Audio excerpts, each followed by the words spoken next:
Aplicação da primeira lei em tubo de Pitot. O que é tubo de Pitot? O tubo de Pitot é um medidor de velocidade, certo? É um medidor de velocidade muito usado em aeronáutica. Eu tenho a medição de uma pressão aqui, de uma velocidade, uma pressão, na verdade, que a gente chama de pressão de estagnação, que aqui eu transformo a velocidade do meu fluido em zero nessa ponta, e uma medição de pressão aqui na parte externa, que a gente chama de pressão estática. Geralmente aeronaves tem mais de um tubo de Pitot, você não vai depender só de um para fazer as medições. Aqui, por exemplo, 3 tubos de Pitot.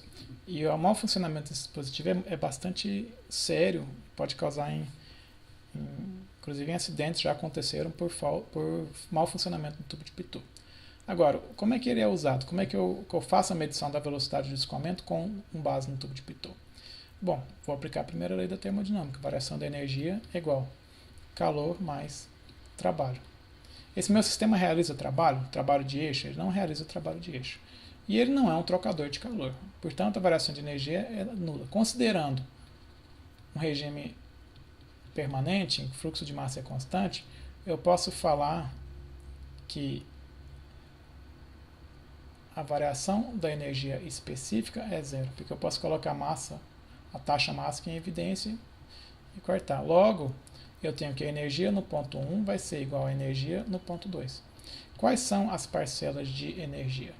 Parcela de energia no ponto 1 vai ser a energia interna, mais o termo de pressão vezes volume específico, mais o termo de energia cinética, mais o termo de energia potencial. Vai ser a mesma coisa do lado de lá. Energia interna mais P2V2 mais V2 ao quadrado sobre 2 mais GZ2. Ora, eu tenho variação de altura entre o ponto 1 e o ponto 2? Eu não tenho variação de altura. No ponto 2 é o que a gente chama de ponto de estagnação. A velocidade no ponto 2 é nula. Ele está vindo aqui, escoamento, ele está sendo estagnado, porque aqui ele está sendo desacelerado. Aqui é a velocidade nula, certo? Uma velocidade nula. Eu posso desprezar os termos de variação de energia interna, nesse caso também. Então, o que vai me resultar no final das contas? Vai me resultar em P1, e eu vou chamar o volume específico ao inverso da massa específica, P1 sobre ρ menos P2 sobre ρ é igual, ou na verdade o contrário, né? O V1 vai ficar do lado de cá, V1 ao quadrado sobre 2 é igual P2 sobre ρ menos P1 sobre ρ. Aqui eu estou considerando um escoamento incompressível, volume específico constante. Então, eu posso falar que a velocidade vai ser igual ao quê? Raiz de 2 P2 menos P1 sobre ρ. Certo? Aqui eu tenho a equação para um tubo de Pitot que me determina a velocidade com base na diferença de pressão. P2, obviamente, maior do que P1. Ou seja, o que está sendo P2 aqui? P2, se nós olharmos aqui, ele é a pressão 1, que a gente chama de pressão estática, que é a pressão aqui no fluido, mais o termo de energia cinética. Quando eu divido pelo volume específico, se vocês lembrarem do vídeo que eu falei das unidades das equações, isso aqui nada mais é do que o termo de energia cinética escrito em unidade de pressão, certo? Então, eu tenho aqui o termo da velocidade. E, aplicando isso no manômetro, que é um manômetro em tubo em U, eu tenho, como é que eu vou determinar essa variação de pressão? Eu tenho que a pressão no ponto 1 mais o ρ do fluido 1, que é o meu ar aqui, no caso, por exemplo, vezes a gravidade, vezes o quanto ele desceu, que é esse H', mais o ρ do fluido 2, que agora eu estou nesse ponto, eu desci 2. Eu vou descer quanto? Eu vou descer só H, certo? ρ do fluido 2, G vezes H. Por quê? Porque esse ponto aqui é igual a esse ponto. E a gente sabe então que eu posso até descer até a base aqui, mas depois eu vou subir até a base por uma mesma quantidade, que eu vou chamar de 1H duas linhas, certo?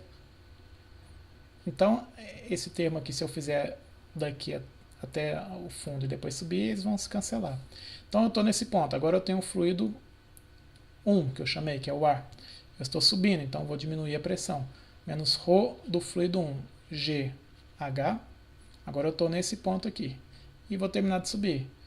Menos ρ do fluido 1, GH', vai ser igual a pressão no ponto 2. Certo? A gente pode observar que esse termo aqui pode cortar com esse termo aqui. Logo, o que vai ficar? Eu quero P2 menos P1, não é? Então, vou passar essa P1 para o lado de lá. P2 menos P1 vai ser igual. O GH eu posso pôr em evidência. GH ρ do fluido 2 menos ρ do fluido 1.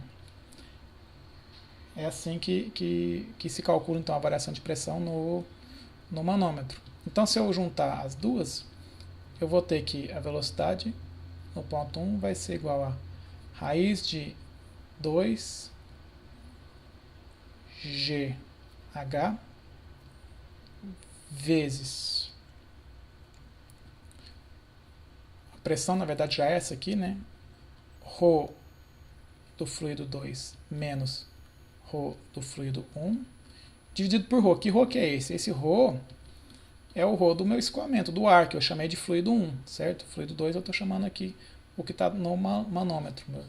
Então, esse ρ é o ρ do fluido 1. Então, essa aqui é a equação que eu posso também, ambas na verdade, né, determinar a velocidade com base na medição que eu faço no manômetro. No tubo 1, fazendo a aplicação da primeira lei da termodinâmica a um tubo de